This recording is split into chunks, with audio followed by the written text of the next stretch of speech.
செய்திகள் தொடர்கின்றன. வடகொரிய தலைவர் கிம் ஜோங் இல் மரணம் அடைந்ததை அடுத்து அந்நாட்டு மக்கள் பெரும் சோகத்தில் ஆழ்ந்துள்ளனர். கம்யூனிஸ்ட் நாடாக விளங்கும் வடகொரியா வல்லமையில் ஒரு சவால் மிக்க நாடாக விளங்கி வருகிறது. இந்நிலையில் வடகொரியாவின் தலைவர் கிம் ஜோங் இல் மாரடைப்பு காரணமாக கடந்த 17ஆம் தேதி மறைந்து விட்டதாக அந்நாட்டு தொலைக்காட்சி தெரிவித்துள்ளது. அவரது மறைவு செய்தியை கேட்ட பொதுமக்கள் கண்ணீர் விட்டு அழுதனர். நாடே பெரும் சோகத்தில் மூழ்கியுள்ளது.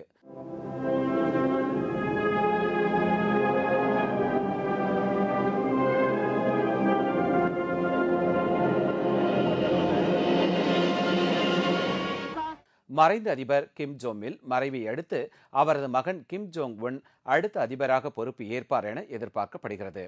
அவரது இறுதிச் சடங்கு வருகிற 28ஆம் தேதி நடைபெறும் என அந்நாட்டு அரசு அறிவித்துள்ளது.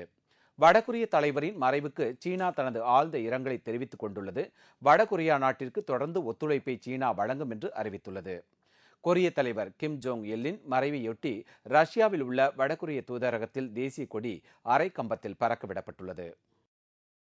வெனிசுலா நாட்டு அழகியாக தேர்ந்தெடுக்கப்பட்ட ஏக்வால் தனது 28வது வயதில் புற்றுநோய்க்கு பலியானார். வெனிசுலா நாட்டைச் சேர்ந்த அவர் அமெரிக்காவில் கூஸ்டன் நகரில் வசித்து வந்தார். தொலைக்காட்சி நிகழ்ச்சிகளில் பங்கேற்று மிகவும் பிரபலம் அடைந்தார். ஏக்வாலுக்கு மார்பக புற்றுநோய் ஏற்பட்டு பெரிதும் அவதிப்பட்டு வந்தார். கூஸ்டன் நகரில் நேற்று அவர் மரணமடைந்தார்.